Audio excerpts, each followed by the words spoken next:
Sobat Bentala, jumpa lagi dengan Bentala Podcast. Kali ini ada yang berbeda dengan podcast biasanya.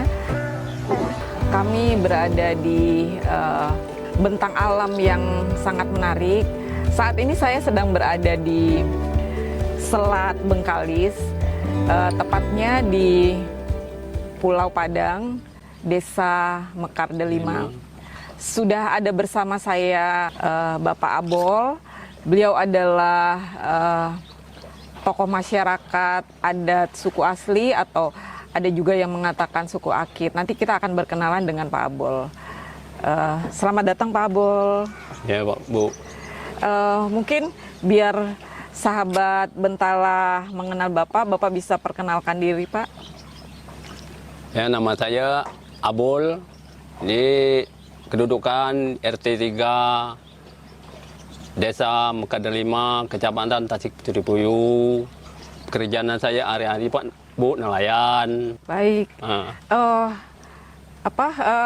Sudah berapa lama Bapak menjadi nelayan? 20 tahun, Bu. Oh, 20 tahun. Itu apa yang Bapak lakukan setiap harinya, bisa Bapak ceritakan, Pak?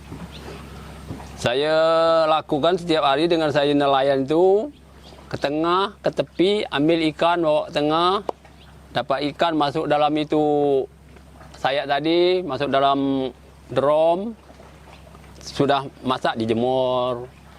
Berarti ikannya sudah kering, sekitar kalau panas itu 1 hari, kalau hujan mau 2 hari. Ini ngambil ikannya sudah kita di kampungnya, Bu. Kira-kira apa yang sangat berpengaruh Pak terhadap tangkapan para nelayan Pak? Apakah cuaca atau mungkin alat atau apa Pak? Itu dua-duanya sama, Bu, dua sisi. Alatnya satu, cuacanya satu. Kalau cuacanya bagus, alatnya tidak ada, tak tangkap juga kan. Kalau cuacanya umpamanya tak elok, alatnya bagus, tidak dapat juga kita tangkap. Jadi kebutuhan sekarang itu dua posisi itu agak berkurang. Apa itu cuaca itu tergantungnya pada Tuhan kan.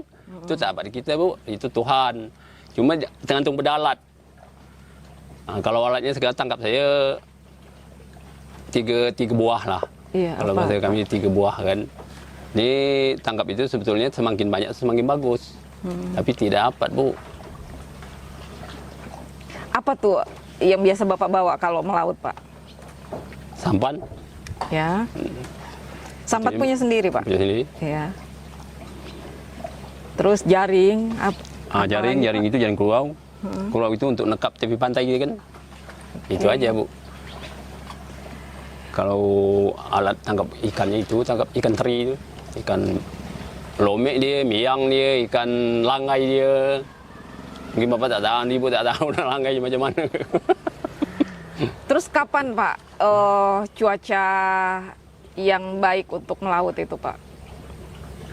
Saat kondisi seperti apa yang dia yang baik di laut kalau nengok umpamanya cuaca ikut jadwal dia dulu, tapi sekarang kita tak tahu kan, itu musim dia musim angin tara. Kalau tak elok dia cuaca dia musim barat, itu cuaca dia hujan, ribut. Kalau hujan menung-menung tu turun ribut, itu yang tak elok. Kalau utara selatan itu cuaca dia bagus, panas kan, itu elok. Cuma angin aja, tapi bisa kita kendalikan. Tapi kalau udah umpamanya topan ribut besar itu tak bisa, Bu. Makanya itu sewaktu ribut turun kita tak ambil itu ikan. Biasa itu sudah berhenti baru kita ambil. Kalau hujan bisa. Cuma kalau hujan ini tergantungnya cuaca itu. Kita menyemur ikan tak bisa. Tak bisa dikeringkan ikan itu. Sampai 2 hari karena busuk. Itulah yang agak jadi kondisi nelayan nih. Berarti cuaca berpengaruh ya Pak ya? Terus kalau misalnya Bapak tak bisa melaut gitu karena cuaca tidak mendukung, apa yang Bapak lakukan Pak? Kalau cuacanya sering hujan kan, itu tangkap ikan miang, Bu, jaring. Jaring itu seperti itu, pesanan. Itu tangkap ikan dia. Jadi kalau jaring itu dia kan butuhnya kan 2 jam 3 jam. waktu cuacanya agak-agak kita bongkar aja kita balik. Nah, itu aja. Tapi jaring biang itu tadi dia tidak payah dijemur ikan, dia dapat ikan sekilo dia 15-20 kita jual itu sama orang kampung. Itu yang memantukan nangkap ikan teri tadi. Oh, jadi selama ini Bapak nangkap ikan terus dikeringkan terus dijual. Tidak dijual dalam keadaan segar gitu ya Pak ya? Kalau ikan enggak. Ikan teri enggak ya? Kalau ikan teri itu dia harus kering, mau jual. Yang dijual segar itu ikan apa Pak? Supaya macam ikan lomik miang Bu. Nah, itu ikan segar yang dijual. Saya mau tahu kalau misalnya Bapak pergi ke laut gitu cari ikan. Nah, Ibu di rumah itu ngapain aja biasanya Pak? Kalau saya pergi kalau ikan tu ibu terjaga dapur lah dia. Kena ikan tu pakai rebus. Oh, Itu gitu. dia alat dia. Oh, berarti pemrosesan setelah Bapak menangkap itu dilakukan oleh Ibu ya Pak? Makanya ini namanya tai itu tadi. Itu bahasa orang kami tai. Ini kalau orang kan sayak tadi. Ikan tu masuk situ, baru dijemur. Itulah kerja Bu. Kalau panas dia sudah di itu dia jemur. Kalau kita tuh tahu tangkap aja. Suatu 2 jam, 3 jam kita ke tengah. Ambil ikan, bawa tepi, rebus di situ, dia jemur. Nah, itu bantu anak-anak. Apalagi kalau harinya mau hujan itu, sibuk betul tuh Bu. Yang ini kumpul ini, yang ini kumpul ini. Tahu ikannya kebasahkan. Kebasahkan ikannya busuk. Itu aja. Kalau misalnya hari panas itu bisa kering dalam 1 hari ya Pak ya? Kalau misalnya cuacanya kurang bagus, gimana cara mengeringkannya? 2 hari yang dilakukan? pertama kita jemur, dia agak membal. Sudah cuaca tak bagus itu, kita masuk dalam membal itu dia tak mau lagi dah. Kalau memang dari kita ambil itu cuacanya 2 hari itu memburukkan, itu ikan dia busuk Bu. Itu buang ke laut lah. Kalau bilis. Kalau ikan masin tadi bisa kita garam. Kalau bilis tak bisa. Karena udah kita masak itu kan mana bisa masak 2 kali lagi hancur.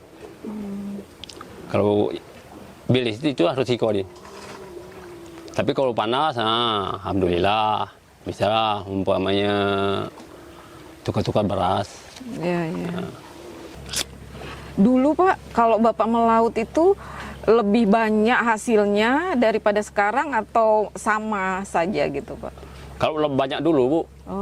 Kalau dulu 3 buah gumbang itu musim ikan kena itu satu hari itu kan itu sampai 20 kilo. 3 buah aja. Tapi kalau sekarang itu satu hari itu 10 kilo, 5 kilo, ada yang 2 kilo musim-musim kalau dia tak mau ngena. Karena yang masang gumbang sekarang tuh banyak. Nelayan tuh kan di situ amatan dia. Lagipun mungkin ikannya berkurang. Bukan habis, berkurang mungkin. Karena apa berkurang tuh Pak? Mungkin kena tangkapan banyak. Orang tangkap Kalau kondisi lingkungan berpengaruh tak Pak? Kalau saat ini tidak. Karena kondisi lingkungan itu belum ada yang umpamanya mau kolam, belum ada yang itu tak ada pengaruh kan. Oke. Dulu kalau tak salah saya dapat informasi ini daratan ini lebih maju ke depan ya Pak? Betul. Kena gelombang ombak sering angin ataupun kapal Batam, ombak itu terus kan, di tanah kayak begitu itu turun. Maka itu lautnya membesar. Ini daratnya mengecil. Apa karena pohon-pohon bakau di pinggir pantai ini sudah rusak atau banyak yang ditebang atau gimana sampai daratannya berkurang Pak? Kalau kondisi itu Bu, kalau dalam logika saya berpikir, kena hari-hari ombak kapal Batam itu punya ombak belum sempat lagi anak bakau itu dia punya akar tu mijak ke tanah dia sudah habis. Dari mana itu tanah itu mau bertahan kan turunlah kena akar dia. Contoh itu di dada dulu, itu sekarang dah turun. Kena bawah dia kosong. Itu ada contoh dia. Kalau itu dulu itu anu kena ini turun berarti tumbang kayu dia. Sama macam itu. Itu tidak tumbangmu kena ombak.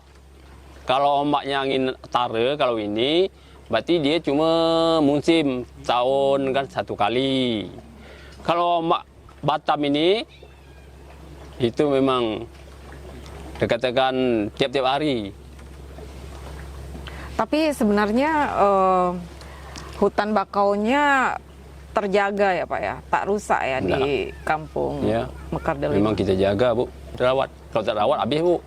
Karena panglongang itu ada di Dakal itu. Orang itu ngambil dia, karena orang cari makan. Makan itu nak kita larangkan orang cari makan kan kita tahu Pak. Saya dengar Bapak seniman suku asli. Kesenian suku asli apa yang biasa Bapak kalau bawakan? Sini gendong. Gendong. Iya. Mewakilkan dari orang tua dulu. Makan itu gendongnya, kalau jogetnya sini tak ada. Itu gendong tuh tarian Pak? Tari Pak. Oke. Itu tariannya bisa dijelaskan seperti apa Pak? Kalau tarian gendong ini kalau saat ini macam tak jelas Bu. Kalau jelas Bu buktinya tak ada kan.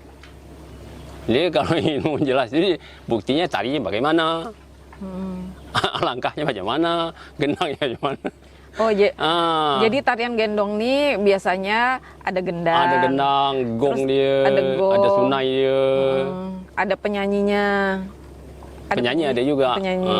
Terus ada penarinya. Ada penari dia. Penarinya itu penari gendong. Iya, penari gendong. Bapak biasanya sebagai apa? Kalau saya penari gendong supaya umpama dia untuk apa itu mengingatkan masyarakat saya itu jangan sampai tari kesenian suku asli itu tertinggal. Itu saya yang memajukan lah.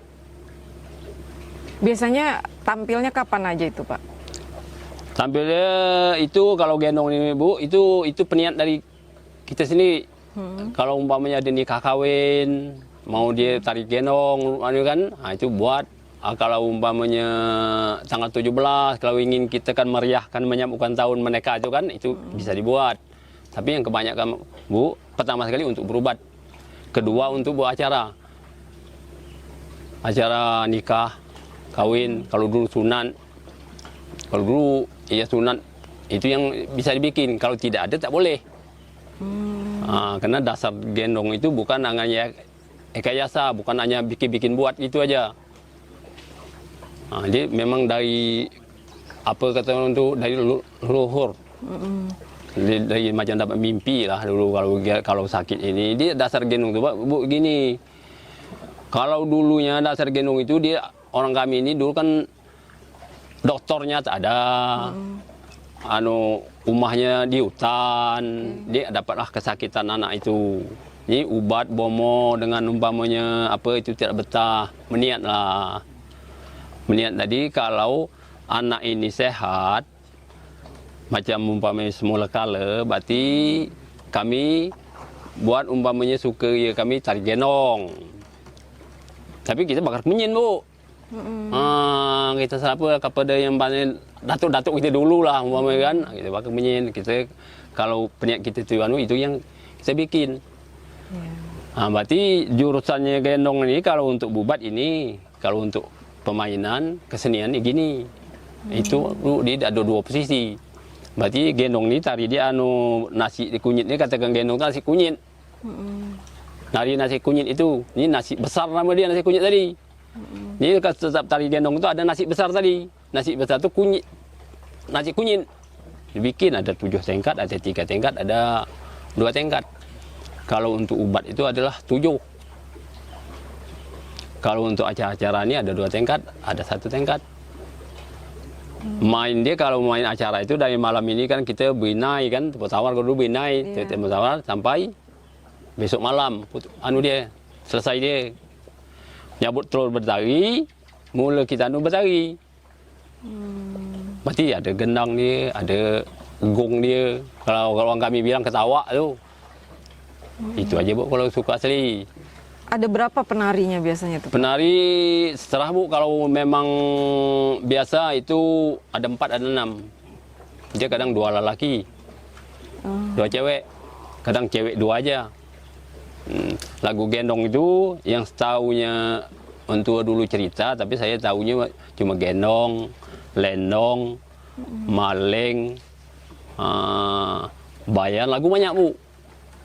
Cuma yang tahu sekarang itu cuma 1 lendong dengan gendong. Yang tertinggal lagi sekarang yang bisa dibangkitkan. Sebetulnya kita mau bangkit juga, tapi kita tak tahu kan macam mana kan orang yang nyunai tak tahu. Tak ada. Makanya itu tari gendong itu sekarang itu yang bertahan lagi kepada nikah kawin. Nah, itu lagi. Kalau orang asli ini, kalau dulunya, kalau sekarang tuh macam tak ada juga. Tapi itu dikenal sama generasi muda sekarang Iya, kan Pak? Ibu, kalau gendong dikenalkan oleh Diakul Kabupaten. Pak, gimana caranya masyarakat suku asli tetap bisa melaksanakan ritual tradisinya dan eksistensinya tetap diakui gitu? Itu gimana caranya Pak? Itu cara dia mau kompak Bu sama masyarakat. Bagaimana cara kita kompakkan ini kan? Kalau kurang biaya macam mana pun kita kan begitu dikompakkan. Branding. Kalau tidak kekompakan itu tak akan dapat. Ada semacam ketua adatnya enggak Pak? Kalau sekarang di sini adatnya tahu, tapi ketuanya belum ada dibentuk. Kalau di Mekah 5 belum. Tapi adatnya sedikit banyak tahu. Tapi ketua adatnya belum dibikinkan. Ini ketua adat. Ini umpamanya ketua wakil batin. Itu belum ada.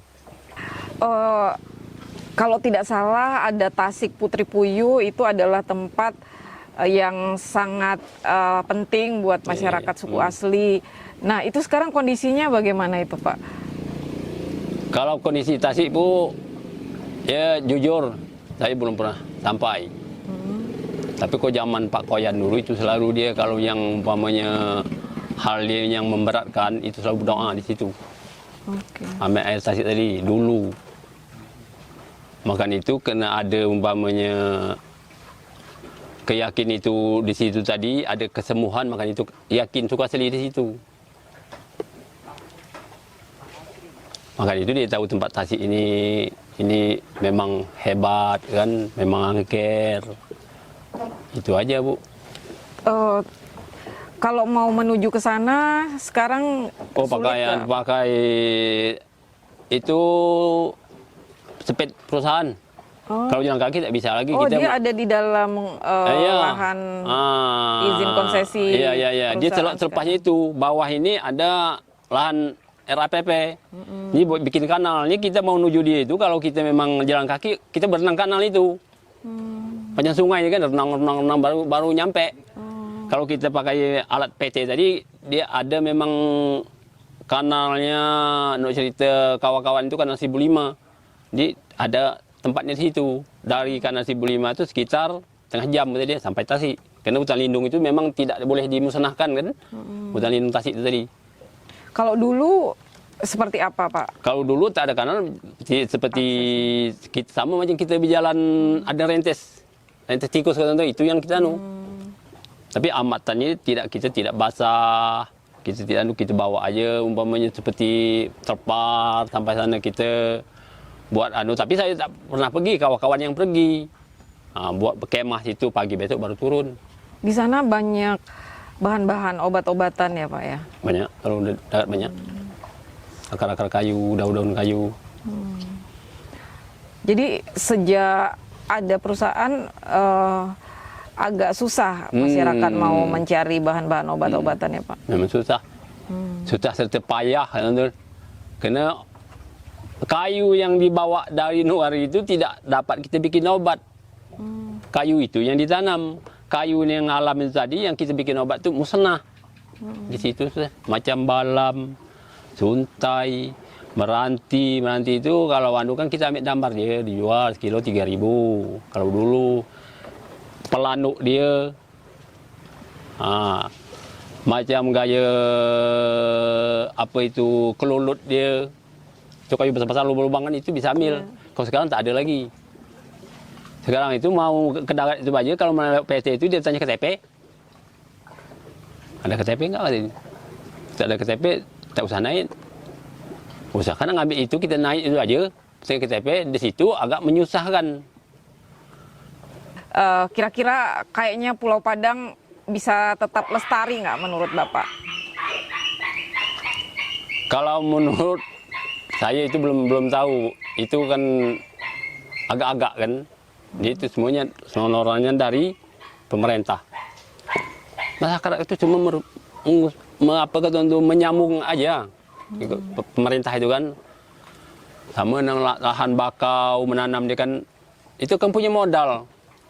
Kalau memang pemerintah itu ambil berat tentang masyarakat itu dia kasih modal ataupun beli bibit ini tanam. Itu aja tergantung pemerintah. Kalau memang masyarakat itu dicari makan dia itu aja pun dia sudah tak terpikir lain dah. Ke tepi, ke tengah, ke tepi, ke tengah.